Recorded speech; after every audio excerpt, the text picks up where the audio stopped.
Hi guys, good morning today. Today is the first day here in Taiwan. And dito pala tayo nag-check-in sa may Lin-In Wanyang. Ito pala yung pinaka-hallway nila. Nasa 7th floor tayo right now. And dito naman yung room na na-assign sa amin. Sa room B, si room. So yung lock ng mga room nila dito, naka-digital na rin guys. Meron din silang doorbell.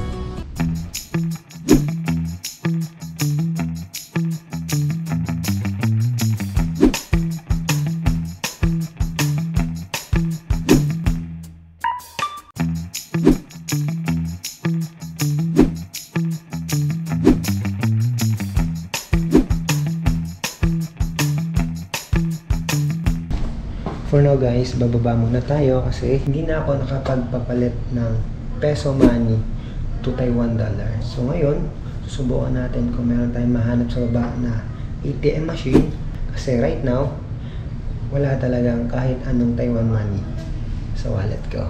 So mahirap yun, lalo na kapag nandito ka sa Taiwan. Kasi Taiwan dollar ang gamit nila. Kahit sa store ka pumunta, yun ang pambayad nila. Kailangan natin yan.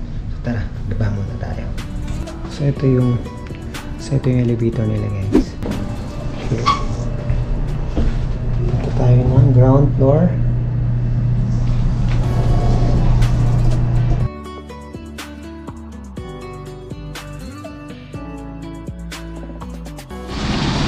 So yun nga lang guys, medyo may problema tayo kasi maulan dito ngayon sa may Taiwan.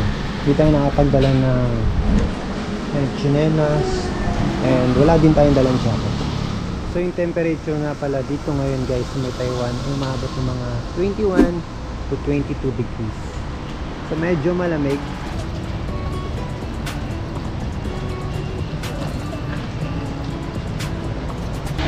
So yung hotel accommodation nga pala namin guys dito sa may Taiwan ay nasa city lang. Nasa city kaya very accessible sa lahat. Sa store, ATM machine, sa market, and everything.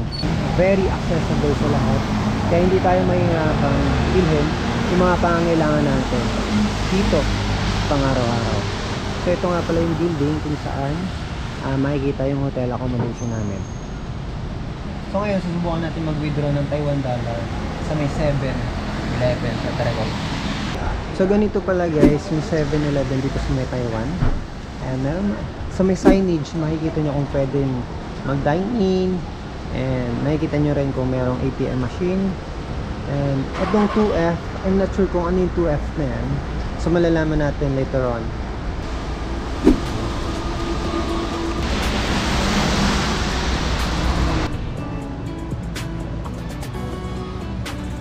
So yun, meron sila dito ATM machine. So yun lang, since first time ito, subukan natin kung kaya natin i-operate. Kasi halos lahat na makikita mong language sa screen ay Chinese letter.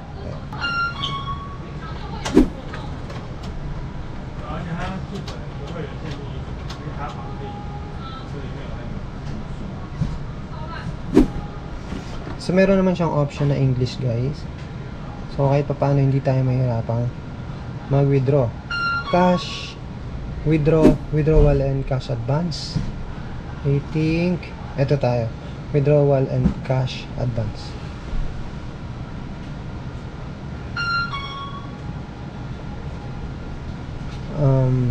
English, siyempre.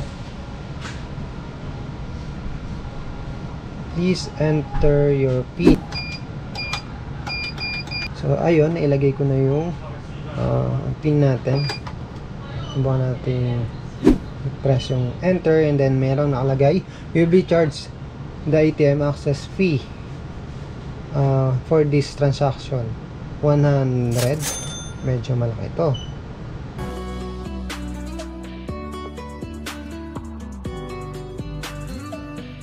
So try natin mag-withdraw ng 3,000. Show on balance, print receipt, no receipt. Sige, print receipt tayo. Siyempre lang natin makita kung magkano ba yung matitira. after ng transaction. Sobrang importante nun. Lalo na sa gamit sa tayo. So ito na yung 3,000 nila guys. Hindi naman nagkakalayo sa pera ng Pilipinas yung kulay. Sobrang dali lang, basta i-follow mo lang yung instruction. And kailangan mo din talagang magbasang mabuti. Okay. Na curious lang ako dito sa may stairway papunta sa taas. Okay. Yung 2F na nakalagay dun sa signage is yung second floor. So open siya ng hindi ko sure kung open siya, but let's see.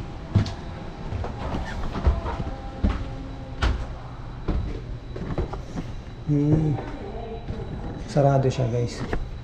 Okay, so sarado pa. So yan, meron siyang oras kung kailan mag-open. 11 AM open na siya, and then magsasarado din siya ng yung 21 is 9 PM. So yan guys, successful yung pag-withdraw natin ng pera dito sa may ATM sa may Taiwan. So tara na. Okay. So yun guys, nakapag-withdraw na tayo ng pera. Kahit pa paano, meron na tayong Taiwan dollar dito sa wallet natin. Ngayon, naisip ko bumili na ako ng payong since maulan dito.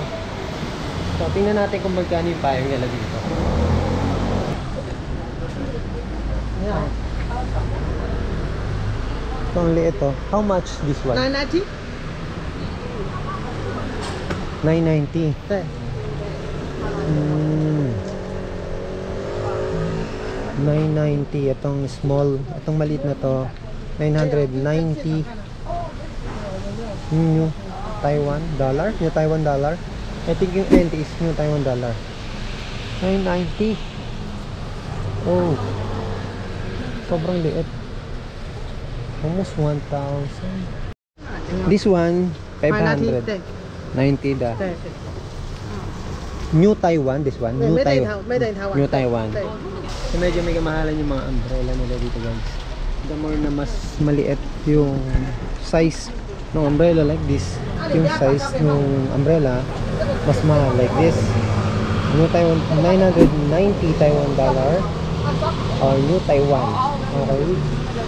So dapat malaman ko din pala yung conversion today kung magkano yung New Taiwan from Philippine peso or to Philippine peso.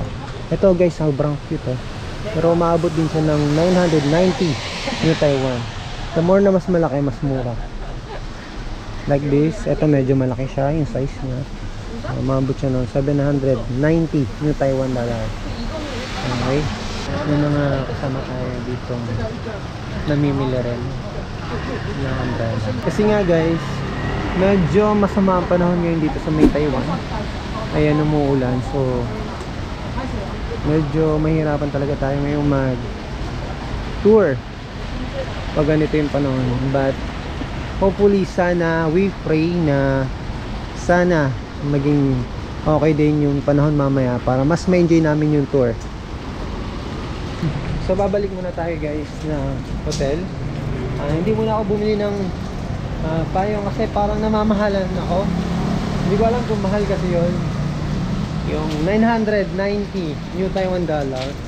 So titingnan muna natin sa itaas kasi hindi ko alam kung magkano yung palitan niya. And wala din kasi akong data ngayon. Hindi pa ako nakakabili ng SIM card. Hindi pa ako nakakabili ng packet wifi kasi nga dun sa airport sa may Taoyuan International Airport, sarado yung mga kiosk o yung mga bilihan ng mga SIM card tsaka packet wifi. So wala tayong data, wala tayong masyadong information na dala. So balik muna tayo ng hotel natin guys. 7th floor. So dito yung room namin, room 709.